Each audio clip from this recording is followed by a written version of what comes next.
주님께서 여러분과 함께 성 루카가 전한 거룩한 복음입니다.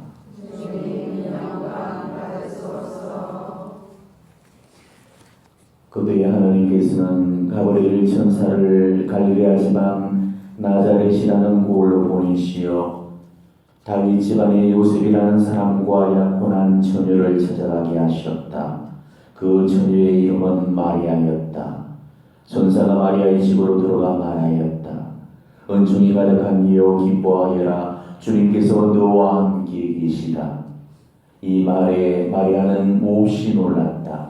그리고 이 인사말이 무슨 뜻인가 하고 곰곰이 생각하였다. 천사가 다시 마리아에게 말하였다. 두려워하지 마라 마리아야. 너는 하나님의 총애를 받았다. 보라 이제 네가 잉태하여 아들을 낳을 터이니 그 이름을 예수라 하여라. 그분께서는 큰 인물이 되시고 지극히 높으신 분의 아드님이라 불리실 것이다. 주 하나님께서 그분의 조상 다윗의 왕좌를 그분께 주시어 그분께서 야곱 집안을 영원히 다스리시리니 그분의 나라는 끝이 없을 것이다. 마리아가 천사에게 저는 남자를 알지 못하는데 어떻게 그런 일이 있을 수 있겠습니까? 하고 말하자 천사가 마리아에게 대답하였다. 성령께서 너에게 내려오시고 지극히 높으신 분의 힘이 너를 덮을 것이다. 그러므로 태어날 아기는 거룩하신 분 하느님의 아드님이라고 불릴 것이다. 너의 친척 엘리사벳을 보아라. 그 늙은 나이에도 아들을 잉태하였다. 아이를 못 낳는 여자라고 불리던 그가 임신한 지 6달이 되었다. 하나님께는 불가능한 일이 없다. 마리아가 말하였다. 보십시오, 저는 주님의 종입니다. 말씀하신 대로 저에게 이루어지기를 바랍니다. 그러자 천사는 마리아에게서 떠나갔다. 주님의 말씀입니다. 그리스도님 찬양합니다.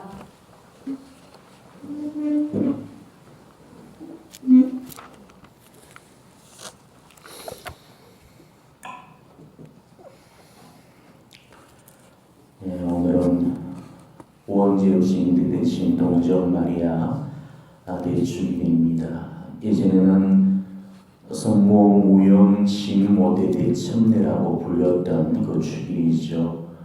우리 한국교회는 무영시대의 성모님께 복원되어짐으로 나라로서 성모님을 수호자로 받들고 또 공경을 하고 있습니다. 그런데 많은 사람들이 잘못 알고 있는 것이 한국교회의 수호자가 우리 성모님 한 분인 줄로만 그렇게 알고 있죠. 사실 우리 한국교회는 두 분의 수호자를 모시고 있습니다. 한 분은 바로 성모님의 뱃빌이신 요셉 성령이시고요. 또 한 분은 또 하나님의 어머니이신 바로 이 무영시대의 성모님이시죠. 보통은 한 나라의 그 주보 성민을 한 분으로 이렇게 정하는데 우리나라는 두 분의 그런 주보자를 모시는 또 각별한 특권을 입고 있습니다. 한국교회의 주보 성민에 관한 그런 기록은 샤를러 달레 신부님이 쓰셨던 한국 천주교회사에 기록이 되고 있습니다. 1838년에 조선교구장이셨던 앵버르본 주교님께서 교황청 그 포교 성성에서 보낸 그 성성으로 보낸 서한에서 무영시대의 그 성모님을 우리 한국교회 수호자로 지정해달라는 그것을 요청하는 대목이 나옵니다. 서한을 보면 이렇게 기록되어 있습니다. 지금까지 조선 포교지가 북경교구에 예속되어 있던 관계로 북경교구의 주보인 성요셉을 주보자로 모셔왔으나 이제 성모 무영식모태를 조선교구의 새 주보로 정해달라고 요청했다. 이에 교황 그레고리오 16세께서는 1841년에 이를 허락했다. 단 성요셉을 함께 주보로 모실 것을 조건으로 덧붙였다. 이렇게 해서 주보자가 두 분이 되셨던 겁니다. 고교 시절만 해도 두 분 공동 수호자를 함께 한국교회 수호자로 받들고 공경을 해왔지만은 언젠가부터는 이 요셉 성인이 빠진 채로 성모님만 한국교회 수호자로 잘못 신자들로한테 인식이 되어 왔죠. 근데 우리 교회 달력을 보면은 3월 19일 요셉 성인 그 대축일에는 분명히 한국교회 공동 수호자 동정마리아의 배필 성요셉 대축일 이렇게 명기가 되고 있죠. 우리가 바로 이 사실을 잘 아시고 이 오늘의 주기를 맞아야 하실 겁니다. 12월 8일인 이 오늘은 우리가 쉽게 이야기하자면은 성모님께서 잉태되신 날이십니다. 자, 아기는 잉태되고 몇 달 만에 태어나죠? 그렇죠. 그리고 이제 서양 그거 계산하고 우리 계산하고는 틀리지만은 아무튼 9달로 이렇게 치죠. 그래서 9달 후인 바로 9월 8일이 어떻게 됩니까? 성모님이 잉태되시고 9달 이후에 태어나시는 거니까. 그래서 9월 8일이 성모님 탄신 축이 되어지는 거죠. 이게 우리 교회 전례가 지니고 있는 어떤 묘미입니다. 예수님도 그렇죠. 자, 12월 25일이 예수 성탄 대축일이죠. 예수님도 잉태되시고 9달 만인 12월 25일에 탄생을 하셨으니까 거슬러서 역으로 이렇게 계산을 하면은 3월 25일이 주님 탄생 예고 대축이 되는 것입니다. 예전에는 성모 용모 대축이라고 불렸죠. 아무튼 이날도 바로 예수님이 잉태되신 날이거든요. 이처럼 우리 교회 전례에게는 이런 재미있는 묘미가 숨어 있다는 거 참조해 주시면 되겠습니다. 그런데 우리는 보통 동정 마리아 탄생 축일하고 또 예수 성탄 대축일은 큰 축일로 그렇게 생각을 하는데 성모 용모 대축일하고 성모 무염시 대축일은 우리가 그다지 큰 축일이라고 생각을 하지 않습니다. 우리는 성모 용모 축일보다는 예수 성탄 대축일에 더 큰 의미와 비중을 두고 있죠. 또 성모 무염시 대축일보다는 동정 마리아 탄생 축일에 더 의미를 부여합니다. 탄생에만 그 의미를 두고 이 잉태에는 그다지 의미를 두지 않고 있다는 거죠. 구세사의 정점이 되시는 이 두 분의 잉태가 소홀히 여겨지고 있다는 것입니다. 이거는 분명히 구세사와 또 구세사의 경륜에 관한 그런 오해가 아닐 수가 없습니다. 잉태 없이 탄생이라는 것은 불가능하죠. 그래서 잉태는 탄생의 씨앗이고 시작입니다. 그래서 우리는 잉태를 일컬어서 작은 탄생이라고 그렇게 부르고 있는 것입니다.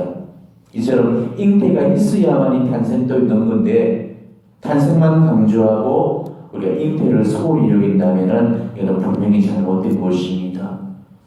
잉태를 소홀히 여겼던 가장 무서운 결과를 우리는 낙태에서 확인해 볼 수 있지 않습니까? 잉태되는 그 순간을 무시함으로써 우리 인류는 지금 가장 끔찍한 재앙을 자초하고 있는 것입니다. 성모님께서 잉태되시는 바로 그 순간은 바로 예수님의 탄생이 시작되는 순간이기도 하죠. 한마디로 태양이 솟기 전에 여명이 밝아오르는 것과 똑같은 그런 일이 있습니다. 여명을 통해서 태양의 일출을 알려주듯이 마리아의 잉태라는 것은 구세주의 탄생과 더불어서 구세사의 시작을 알리는 신호탄인 것입니다. 구약의 전 역사가 구세사의 그런 준비라면은 성모님의 잉태를 기점으로 해서 구세사의 새로운 여명이 열리는 새로운 약속의 시대, 곧 신약이 비로소 열리기 시작했던 거죠.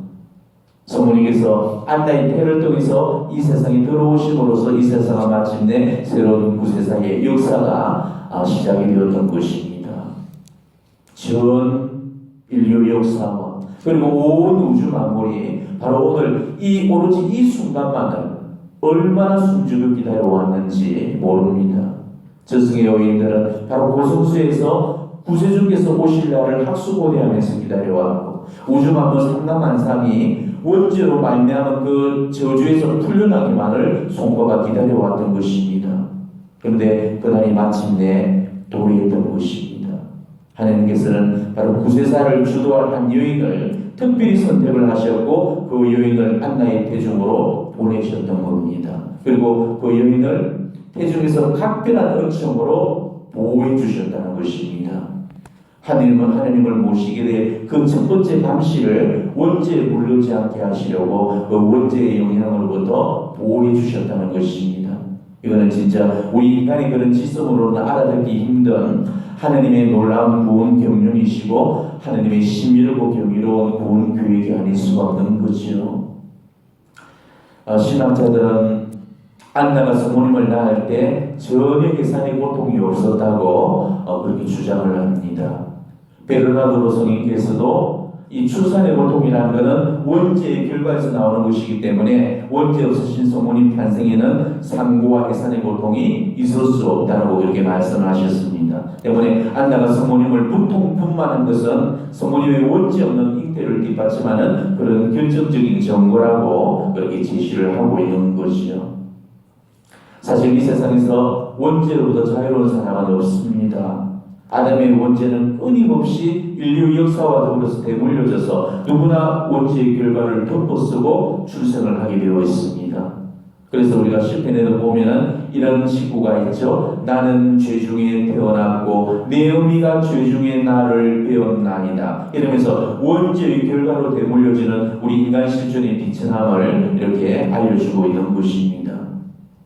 근데 원죄로부터 유일무이하게 면제된 그런 특권을 누리신 분이 바로 성모님이시라는 것입니다. 이거는 너무나도 놀라운 하나님의 계획이었기 때문에 우리 교회도 바로 이 사실을 받아들이는 데까지 상당한 그런 진통을 겪고하고 많은 시간들이 소요가 되어만 했습니다. 사실 이 성모님의 무용시대에 관한 그런 내용은 성경이 밝혀주고 있지 않는 그런 대목이죠. 그래서 우리 성모 무용시대를 놓고 우리 교회 내적으로도 상당한 공방을 벌여왔고 이 교회가 우리 교회 안에 자리를 잡는데도 상당한 진통이 따랐습니다. 사실 성모 무용시대는 초대교회 때부터 내려오진 그런 우리 교회의 오랜 전승이었지만은 오랫동안 신앙적인 마찰과 갈등을 빚어야만 했지요. 특히 그 중세 철학과 신학의 양대 기둥이 되었던 이 토마스 아퀴나스하고 던 스코투스의 이 입장차가 결국 그 토마스 아퀴나스의 도미니코 회하고 던 스코투스의 프란시스코 회 간의 신앙적인 논쟁으로까지 이렇게 비화가 되게 됩니다. 토마스 아퀴나스 성인은 성모 무용시대에 대해서 부정적인 입장을 견지를 했고요. 이에 반해서 더 스코터스는 성모 무용시대를 정적으로 지지하는 그런 입장이었습니다. 근데 그러다가 성모 무용시대 교리 선포에 결정적인 영향을 미친 사건이 바로 1830년에 일어나게 되죠. 바로 프랑스의 르르박에서 이 카타리나 라보레 수녀한테 일어났던 기적의 메달 사건이었습니다. 카타리나 수녀한테 발현하셨던 그 성모님 주변으로 황금 글씨가 씌워지게 되죠. 오 마리아, 원죄 없이 잉태되신 분, 당신께 다가가는 우리를 위해 빌어주소서라는 그 글귀가 황금 글씨로 성모님 발현 그 옆으로 씌워졌던 것입니다. 그래서 성모님께서 정말로 원죄 없이 잉태되었다는 것을 하늘이 바로 그 계시를 통해서 우리에게 전달해 주셨던 것이죠. 그리고 이런 논쟁을 이제 종지부를 찍게 된 사건이 1854년 12월 8일에 일어나게 됩니다. 성모 신심이 뛰어나셨던 그 당시 교황 피우 9세께서 그 형언할 수 없는 하느님이라는 그 위치를 발표를 하면서 이 성모 무용시대에 관한 신조를 우리 교회의 교의로서 이렇게 선포를 했던 것입니다. 우리가 12월 8일에 이 주기를 지내는 이유도 그때 반포되었던 그 내용 그대로를 지금 우리가 살고 있는 것입니다. 이때 교황님께서 당신의 회칙에서 이렇게 밝히고 있습니다. 복되신 동기부녀 마리아께서는 잉태된 첫 순간부터 인류의 구세주이신 예수 그리스도의 공로와 전능하신 하나님의 유일무이한 은총의 특전으로 말미암아 원죄에 물들지 않고 보존되었다. 이렇게 발표를 하시죠. 근데 놀랍게도 이 교회가 믿을 교회로 선포된 지 4년 후인 바로 1858년 3월 25일 성모님께서는 이 프랑스의 루르드에서 이 베르나데트 성녀한테 발현하셔서 당신 자신을 이렇게 소개를 하죠. 임마culata, 즉 나는 원죄 없이 잉태되었다, 이렇게 말씀을 해주셨던 겁니다.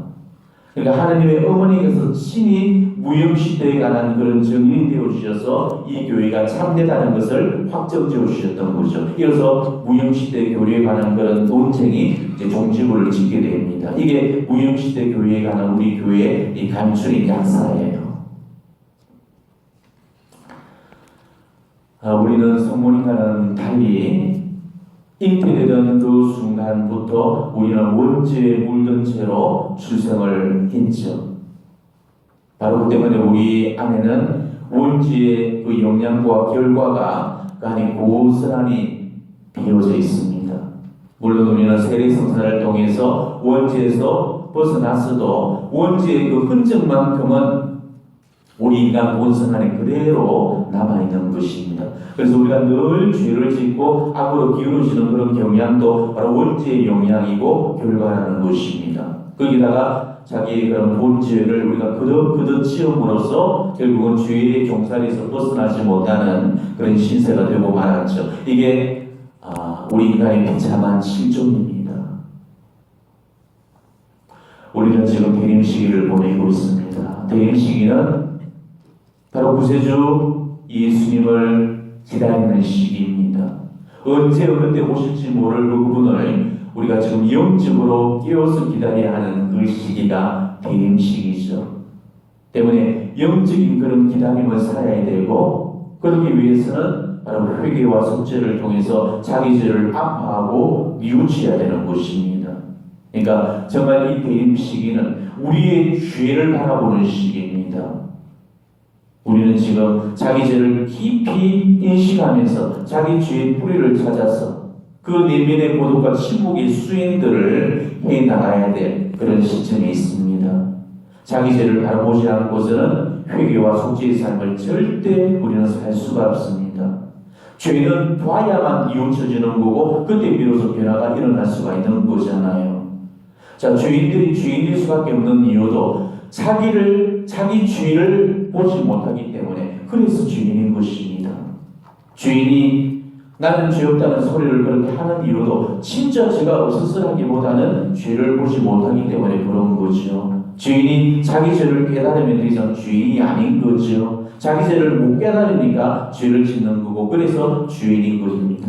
자기 죄를 다 깨닫게 되면은 그때 비로소 자신이 얼마나 이렇게 죄가 많은 죄인인지 그때 비로소 우리는 깨달을 수가 있는 것입니다. 그렇지만 죄인이 이 자기 죄를 깨닫는 경우는 회개하는 경우뿐이죠. 죄 중에 있을 때는 자기 죄를 보지를 못합니다. 회개가 되었어야만 자기가 죄인이라는 것을 그때 비로소 깨닫게 되는 것입니다. 우리도 마찬가지입니다. 우리는 늘 회개했다고 그렇게 말은 하지만은 우리 삶의 근원적인 회개는 지금도 일어나지 않고 있습니다. 진짜로 우리가 회개가 되었다면 죄를 안 지어야 그게 회개가 된 것이, 천만 만날 죄를 지으면서 회개했다는 거, 이건 말이 되지 않은 소리라는 거죠. 진짜로 회개가 안 되었으니까, 그래서 오늘도 우리는 죄를 짓고 살고 있는 겁니다. 열심히 하는 사람들도 죄 중에 살고 있는 사람들이 얼마나 많습니까? 거의 전부라 해도 과언이 아닐 정도로 이 사제도 늘 그렇게 살고 있고, 여러분들도 늘 그렇게 살고 계실 겁니다. 우리에게는 이 죄 짓는 거에 일상이 되고 말았습니다. 그만큼 우리는 죄로부터 벗어나지 못하고 있죠. 하지만 우리 중에 죄 주고 싶은 사람들이 과연 있겠습니까?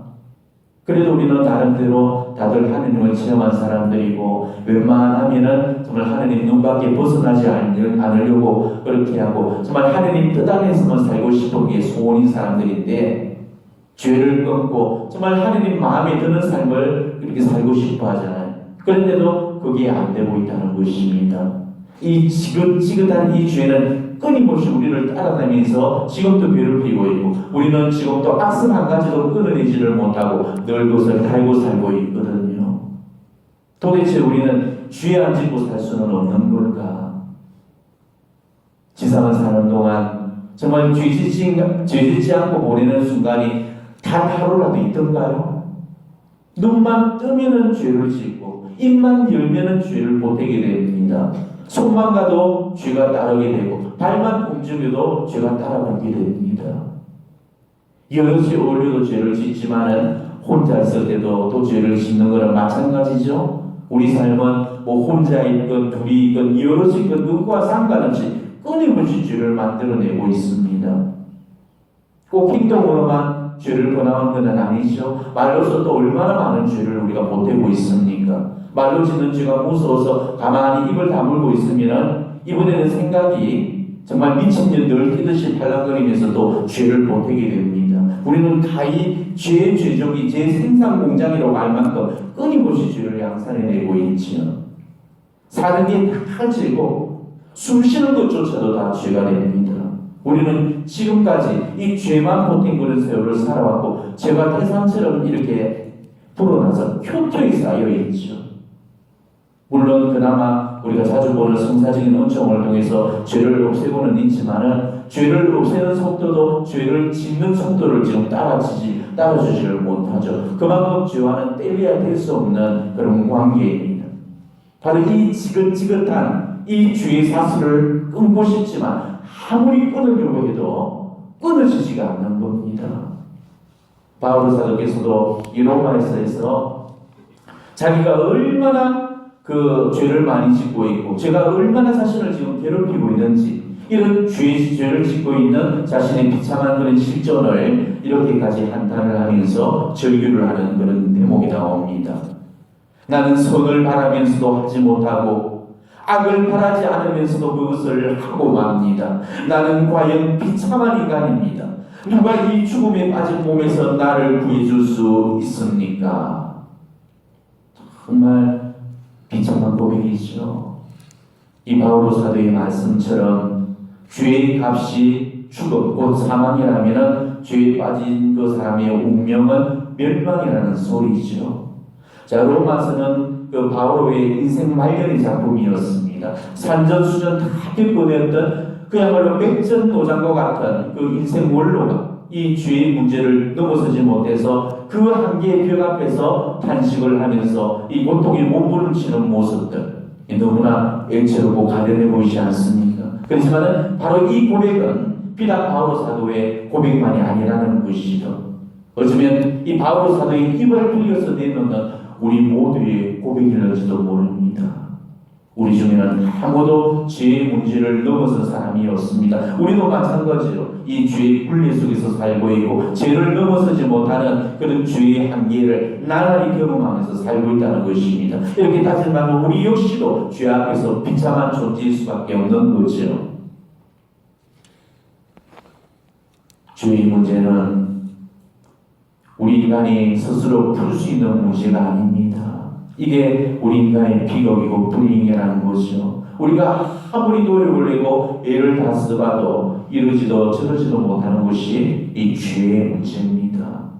자, 그렇다면 우리는 이 죄의 문제 앞에서 과연 아무것도 할 것이 없이 그저 체념하면서 포기하고 살아야 되나? 아니죠.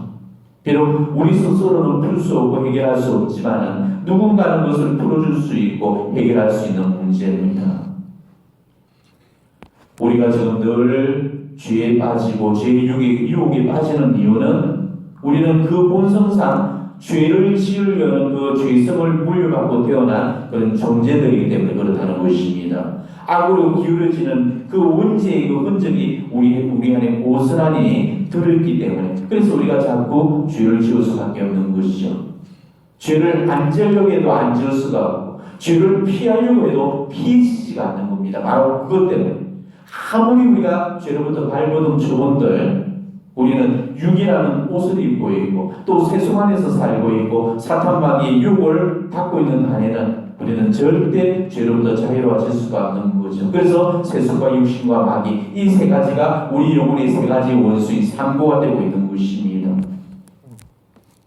피해지지도 않는 죄를 피하겠다고 덤비고 없앨 수도 없는 그런 죄를 없애겠다고 하는 것도 어떻게 보면 교만일 수가 있다는 것입니다. 죄는 절대로 우리 힘으로는 이러지도 저러지도 못하는 것입니다. 우리는 죄의 문제를 우리 스스로 풀려고 하는 이상에는 절대 풀 수가 없습니다. 오히려 더욱더 큰 죄의 늪에 빠져들고 마는 것이죠. 바로 그걸 아셨기 때문에 예수님이 우리를 대신해서 우리의 죄짐을 지고 이 십자가상으로 오르셨던 것이고, 바로 고의 성사의 은총을 마련하셔서 바로 우리 죄의 문제를 해결해 주셨던 겁니다. 그렇지만은 죄로부터 벗어날 길은 열어주셨지만은 우리는 아직도 완전히 죄로부터 자유롭지가 못하죠. 세례 성사를 통해서 분명히 죄도 없앴고 고의 성사를 보면서도 죄를 없앴지만 그렇다고 죄로부터 온전히 자유로워진 것은 아니잖아요. 지금도 여전히 우리는 죄를 지고 살고 있습니다. 우리 본성 안에 있는 이 원죄의 세상이 끊임없이 우리 밖으로 튀어나와서 나날이 죄를 짓고 마는 거죠. 다람쥐 쳇바퀴 돌리듯이 똑같은 죄를 우리는 무한반복 짓게 되는 것도 바로 그런 이유였습니다. 결국 죄를 자기가 가지고 있어서는 결국 우리는 죄로부터 벗어날 수가 없습니다. 우리가 죄로부터 벗어날 수 있는 그 방법은 오로지 한 가지뿐입니다. 바로 죄를 봉헌하는 그런 봉헌의 방법뿐이라는 것이죠. 자, 봉헌이라는 건 뭡니까? 드리는 거고 바치는 거죠. 죄는 내가 가져서는 안 되고 드려져야 하는 겁니다. 봉헌이 아니고서는 그 어떤 방법으로도 우리 죄의 문제를 우리는 풀 수가 없습니다. 그래서 엄밀히 고의 성사라는 것도 봉헌이죠. 내가 어쩔 수 없는 자신의 한계를 인정하면서 아버지 제가 하늘과 아버지께 죄를 지었습니다. 그러면서 자기 죄를 겸손되이 고백하면서 그 죄를 드리는 겁니다. 드렸기 때문에 용서가 되는 거죠. 그렇기 때문에 죄라는 건 반드시 봉헌이 되어져야 될 때 그때 비로소 그 죄의 문제가 풀릴 수 있다는 것입니다. 자, 그렇지만은 죄를 예수님께 드리기에 앞서서 원죄 없이 잉태 되신 성모님께 먼저 자기 죄를 드려줘야 되고 봉헌이 되어져야 된다는 것입니다. 내가 약하다는 것, 내가 죄를 지을 수밖에 없는 그런 존재라는 것, 죄 앞에 무력하고 어쩌지 못하는 그런 존재라는 것, 바로 이거를 인정하면서 성모님 앞에서 정말 내 약함과 내 악함과 그 부족함과 불완전을 감추지 않고 숨기지 않고 온전히 다 드러내야 됩니다. 그래야 그걸 성모님께서 가지실 수가 있고 그것을 바꿔주실 수 있고 변화시키실 수가 있는 거죠. 성모님이 나를 고쳐주시고 변화시켜주시고 치유시켜주시고 회복시켜주시는 아무리 달고 기는 그런 재주를 지녔다 할지라도 내가 성모님께 내 죄악과 상처와 악습들을 봉헌하지 않는 이상에는 아마 성모님도 어쩌지를 못하고 아무것도 못하시게 되는 겁니다. 우리가 성모님께 드리기만 하면은 모든 문제가 다 해결되어질 수도 있는데도 우리가 못 드리고 안 바쳐서 얻지 못한다면은 그거는 명백히 우리 잘못이지 성모님 책임이 아니죠. 우리가 성모님께 뭐든 가져가서 바치기만 하면은 정말 성모님은 우리가 바친 것을 더 아름답게 가꾸어서 우리를 대신해서 예수님께로 바쳐주십니다. 성모님께 먼저 드려서 손해볼 이유가 없습니다.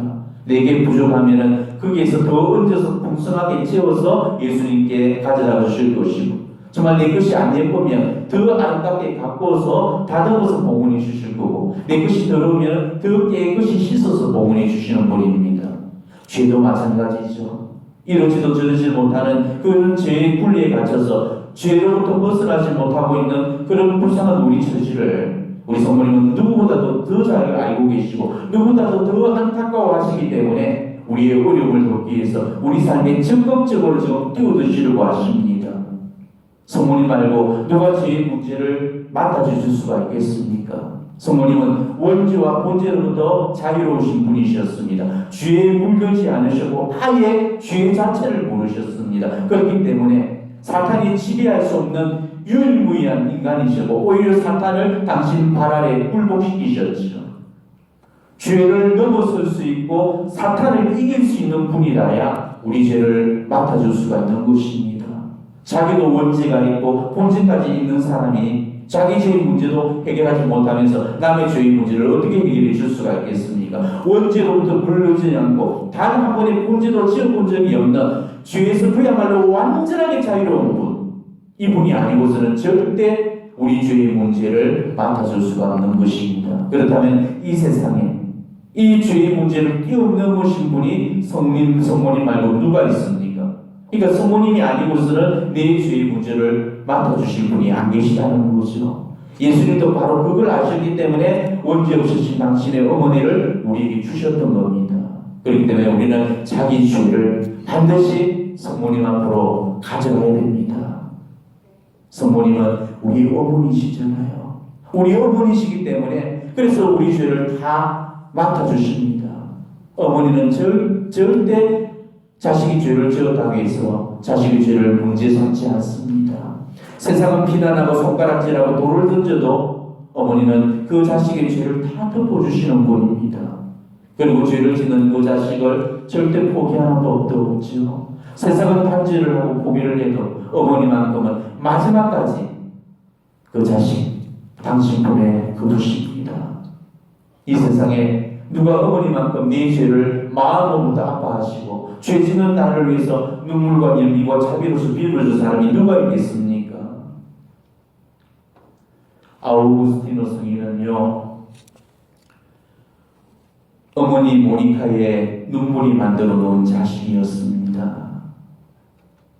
어머니의 품이 싫어서 도망간 그 아들을 쫓아서 모니카 성녀는 밀라노까지 쫓아가죠. 그리고 그 밀라노의 주교였던 그 암보류시오 성인을 찾아뵙고 정말 그 앞에 엎드려서 눈물로 간증하면서 당신 자식을 좀 살려주십사고 매달리게 됩니다. 그때 암보류 성인께서 뭐라고 말씀하셨습니까? 눈물 흘리는 어머니가 있는 한 그 자식은 결코 멸망할 수 없습니다. 이렇게 이야기했습니다.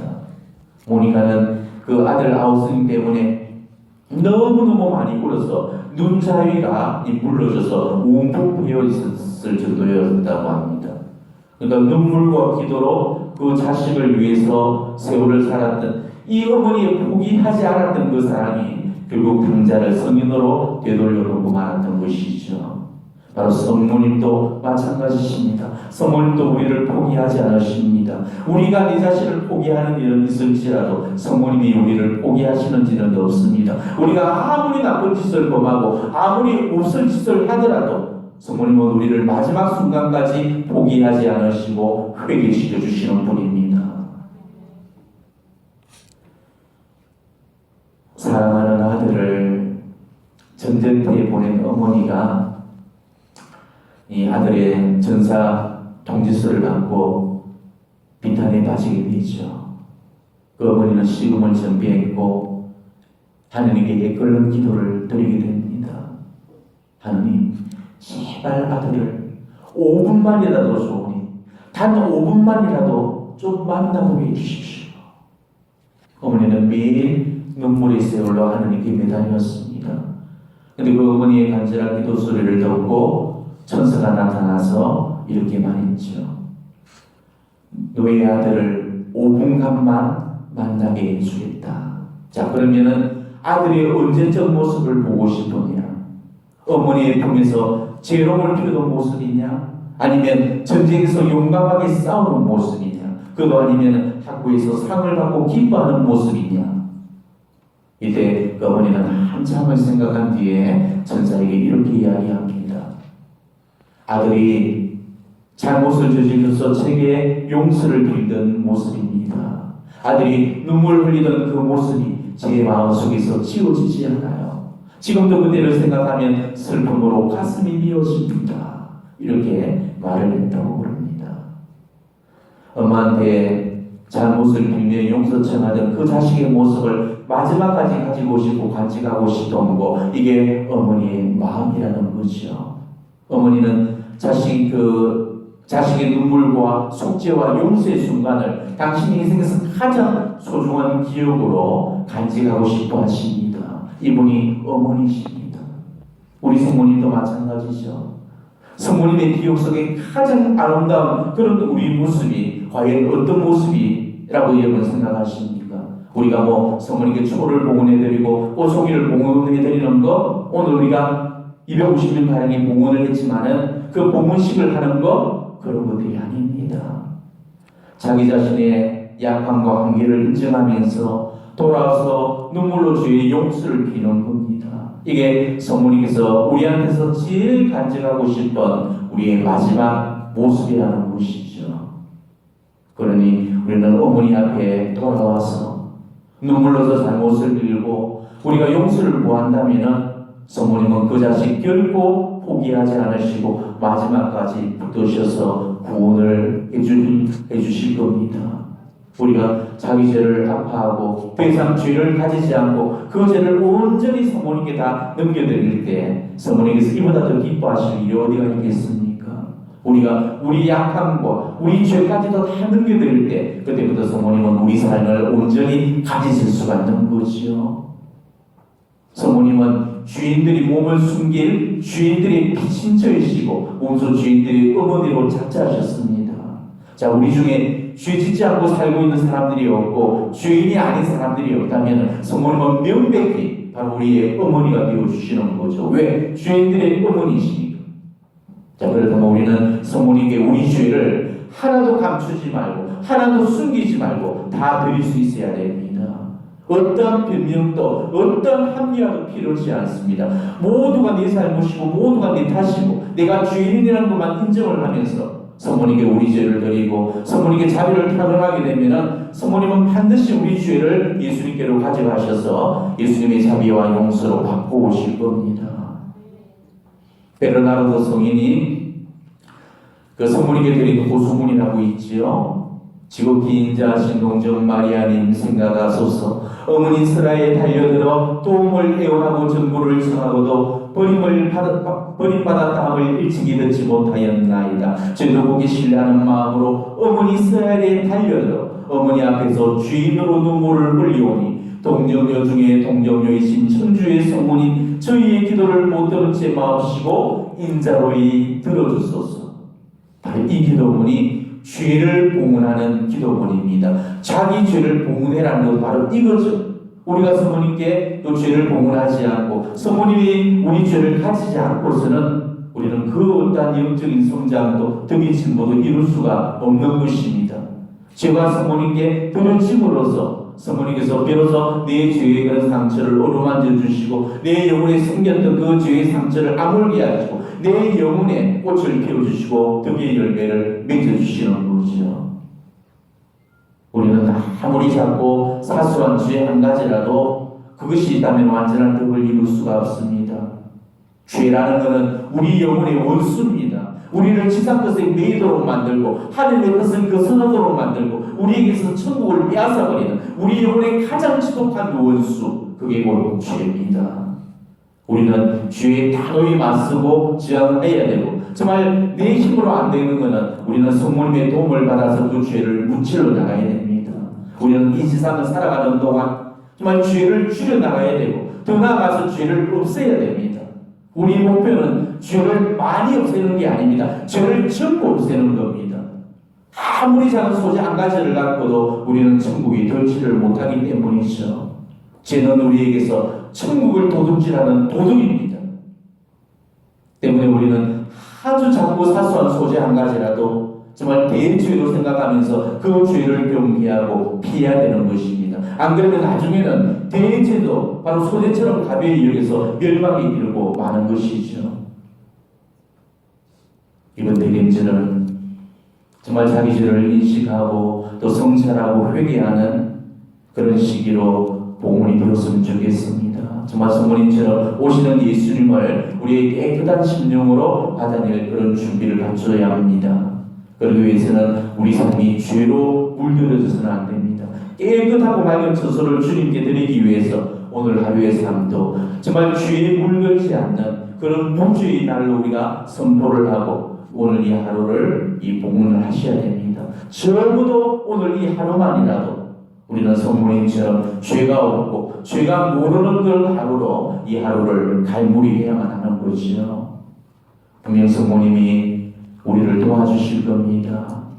죄로 인해서 이러지도 저러지도 못하고 있는 그런 내 악습으로 인해서 오늘도 같은 죄를 끊임없이 반복해서 짓고 그래서 자신한테 실망하고 절망과 천년과 고개 속에서 놓여 있다면 그래도 희망을 가지시고 용기를 내십시오.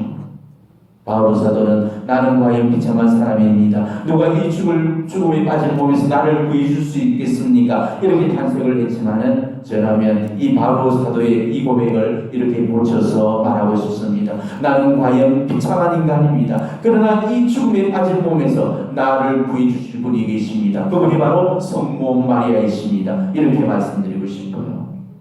성모님께서 언제나 우리를 불쌍히 여기시고 지극정성으로 돕고 계신다는 것만 아십시오. 특히나 죄를 지을 수밖에 없는 그런 나약한 우리 한계를 너무너무 잘 알고 있기 때문에 더욱더 우리를 도와주시고자 하시는 겁니다. 그분이 정말 우리 어머니가 아니라면, 우리가 그분의 자녀가 아니라면 아마 이렇게까지 지극정성으로 돌봐주지는 않으실 겁니다. 우리 때문에 아파할 일도 없으시고, 우리 때문에 마음 졸일 일도 없으시고, 우리 때문에 눈물 흘릴 일도 없으신 거죠. 오로지 어머니라는 이름 때문에, 오로지 어머니라는 이유 때문에 주인들인 그런 우리들의 어머니가 되어주셔서 오늘도 우리의 고통을 끌어안아 주시는 겁니다. 하나님가 하늘나라에서 지상으로 내려가는 순간이었습니다. 근데 세상에 태어나기 앞서서 아기는 마지막으로 하나님과 이야기를 나누었죠. 하나님, 이제 곧 제가 하나님께서 저를 지상으로 이렇게 보내실 건데 이렇게 자꾸 무력한 아기로 태어나게 있어서 어떻게 살려고 그러시는 거죠? 그때 하나님이 대답을 합니다. 그래서 너를 위해서 지상에 천사를 마련해 뒀단다. 그 천사가 너를 돌봐줄 거란다. 그러자 아기가 다시 대답합니다. 하지만 저는 사람들의 말을 모르는데 그들이 하는 말을 어떻게 제가 알아들을 수 있죠? 이때 하나님이 다시 이야기하셨습니다. 네 천사가 이 세상에서 가장 감미롭고 아름다운 말로 너에게 이 얘기를 해줄 거란다. 그리고 인내심과 사랑을 갖고 너한테 말하는 걸 가르쳐 줄 테니까 아무 걱정하지 말아라. 자, 그렇다면은 제가 하는 게 말하고 싶을 때는 어떻게 해야죠? 그때는 이 천사가 손을 잡고 어떻게 기도하면 되는지를 알려줄 것이라 한다. 자, 그러면 이 세상에는 나쁜 사람도 많다고 들었는데 그 사람들로부터 저 자신을 어떻게 보호하라는 말입니까? 바로 이 천사가 목숨을 걸고서라도 너를 보호해 줄 거란다. 근데 바로 그때 하늘의 문이 열리면서 이제 지상으로 내려가야 될 그런 순간에 이르렀죠. 이때 아기가 하느님께 다급하게 청했습니다. 하느님, 제가 지금 떠나야 된다면 제 천사의 이름만이라도 좀 알려주실 수 없나요? 그때 하느님이 이렇게 대답하죠. 이 천사를 너는 앞으로 엄마라고 부르게 될 것이란다. 하나님은 이 세상에 모든 곳에 계실 수가 없기 때문에 그래서 이 세상에 어머니를 두셨다고 그런 말을 하죠. 아마 예수님께서도 마찬가지셨을 겁니다. 예수님이 굳이 당신 어머니를 우리에게 마지막 선물로 주고 가신 까닭도 어쩌면 그런지도 모릅니다. 바로 당신의 빈자리를 그런 섬세한 사랑으로 보살펴주라고. 그래서 당신 어머니를 우리한테 주시면서 어머니한테 우리를 이렇게 맡겨주셨던 것이지요. 그렇기 때문에 성모님은 지금도 그 예수님과의 약속을 지키기 위해서 우리를 자모진 그런 사랑으로 보살펴주고 계시는 겁니다. 이 세상에 하늘의 성인 성녀들이 성모님처럼 이 세상에 자주 발현해서 우리한테 어떤 도움을 준 적이 어디 있습니까? 성인 성녀들이 연옥에 내려가서 연옥 영혼들을 위로한다는 말을 단 한 번이라도 들어보신 적이 있습니까? 그런데 성모님께서는 그렇게 하고 계시다는 거죠. 성모님이 가지고 계시는 오도만 봐도 알 수 있습니다. 천상의 모, 천사들의 모, 성인들의 모, 민족들의 어머니, 영웅 영혼들의 주보자로서 바다의 별, 마리스텔라. 자, 이런 호칭만 보더라도 바로 성모님께서 천상교회, 지상교회, 정화교회, 바로 이 서세교회의 어머니로서 천상과 지상과 연옥을 분주히 오르내리면서 오늘도 어머니로서의 모순적인 연전을 드러내신다는 것을 우리가 알 수 있잖아요. 성모님이 얼마나 섬세하시고 다정다감하시고 어지시고 자상하신지 어떤 때는 예수님보다도 훨씬 더 세심하십니다. 자, 예수님께서 카나의 혼인잔치집에 그 어려운 사정을 놓치고 계신 그동안에도 성모님은 바로 그 속사정을 측은지심으로 보고 계셨고 그 문제를 밟고 나서서 좀 몸소 해결해 주셨잖아요. 예수님도 놓칠 수 있는 것을 성모님은 놓치지 않으셨다는 것. 이게 우리한테 얼마나 위로가 되고 희망이 됩니까? 어떤 자매가요, 아기를 출산을 했는데 한 가지 걱정이 있는 겁니다. 자기는 한번 잠들었다면은 집에 불이 나도 모르고 자기를 끌고가도 모를 만큼 그렇게 잠이 꼬라 떨어져 버리는데, 자기가 잠든 사이에 만약에 아기가 아파서 울고 보채는데 세상 모르고 잠에 꼬라 떨어진다면은 어떻게 될까? 그게 이제 겁이 나는 겁니다. 그래서 하느님께 기도를 했죠. 하느님이 제발 저의 잠기를 좀 밝게 해주셔서 아기의 울음소리를 잘 듣도록 해주십시오. 근데 그렇게 기도를 하던 중에 문득 머릿속을 스쳐 지나가는 분이 있었습니다. 바로 자기 어머니였던 거죠. 어머니는 귀가 들리지 않는 청각 장애인이었습니다. 청각을 잃은 상태로 자기를 키우는 동안 얼마나 고생을 했는지 그제서야 보이기 시작했던 것입니다. 이 잠기만 얻은 것도 이렇게 답답한데 귀가 들리지 않는 그 심정이 오죽 답답했을까? 이제 비로소 이해가 되었던 거죠. 자기가 잠들어 있을 때도, 자기가 혼자서 놀고 있을 때도 어머니는 그 가사 일을 하면서 온 신경이 자기한테 가 있었던 것입니다. 숨 쉴 때 나오는 그 콧바람에도 귀를 기울이시고 작은 뒤척임에도 집중을 하면서 한순간도 긴장을 늦추지 않고 모든 감각들을 다 열어놓고 자기의 일거수일투족을 다 살폈을 겁니다. 얼마나 오랜 세월을 자기를 위해서 그렇게 뜬 눈으로 밥을 씻어줄 생각하니까 이 어머니의 고단한 사랑 앞에 눈물을 흘리지 않을 수 없었다고 그럽니다. 우리 사모님도 그러십니다. 어머니로서의 그 모습적 본능을 지금 활짝 열어놓고 계시고 모든 촉각을 지금 우리한테 다 열어놓고 집중하고 계십니다. 그래서 우리의 작은 신음조차도 놓치지를 않으시고 우리의 한숨과 그 하수와 흡수에도 귀를 기울여 주시고 우리의 눈물과 울음소리에도 당신의 귀를 이으십니다. 그래서 다칠세라 울세라 우리한테서 잠시 잠깐도 눈을 떼지 않으시고 지금도 우리를 돌보고 계시죠. 이분이 우리의 어머니이신 성모님이십니다. 우리가 죄중에 살고 있을 때도, 우리가 하느님의 길을 잃고 그 길을 헤맬 때도, 심지어 우리가 하느님을 버렸을 때조차도 어머니는 결코 우리를 포기하지 않으십니다. 세상이 나를 버리고 다 포기를 하더라도 어머니만큼은 나를 버리거나 포기하지 않으십니다. 그러니 내가 주인이라고 생각하는 그 사람들은 모두 우리 어머니께 달려들어서 어머니의 저 질망곡 속에, 저 망토 속에 몸을 숨기십시오. 지우시니 깨끗하신 이 마리아 성신 속에 자신의 더러움과 추악함을 깨끗이 씻으시고 정말 우리 어머니께서 입혀주시는 그 새풍이의 옷으로 갈아입으시길 바랍니다. 이 어머니의 성심 속에는 이 세상에 어떠한 그런 죄도 용서가 되고 아무리 극악무도한 그런 죄인도 악인으로 새롭게 태어날 수 있습니다. 이게 원죄없이 잉태되시고 죄없이 깨끗하신 바로 마리아 성심이 우리에게 주시는 그런 선물인 거죠. 그런데 오늘 이 성심을 선물 받으시고 정말 새 영혼으로 그리고 새 사람으로 거듭나시기를 바랍니다. 가장 강력한 정보가 미쳐지는 이 오늘 우리는 다시 한번 어머니께 우리의 상처와 죄를 맡겨드리고 봉헌해드리면서 그 죄로부터 벗어나고 정말 이 상처로부터 치유될 수 있도록 그 은혜를 빌어보셨으면 좋겠습니다. 아까 우리가 바쳤던, 제가 알려드렸던 베르나르도 성인이 성모님께 드렸던 고소문, 우리가 눈을 감고 마음속으로 조용히 바치면서 우리 죄를 오늘 어머니께 가져가시고 봉헌해드리도록 하십시다. 지극히 인자하신 동정 마리아님 생각하소서. 어머니 세라에 달려들어 도움을 애원하고 정부를 청하고도 버림받았다함을 일찍이 듣지 못하였나이다. 저희도 굳게 신뢰하는 마음으로 어머니 세라에 달려들어 어머니 앞에서 주인으로 눈물을 흘리오니 동정녀 중에 동정녀이신 천주의 성모님, 저희의 기도를 못 들은 채 마옵시고 인자로이 들어주소서. 아멘.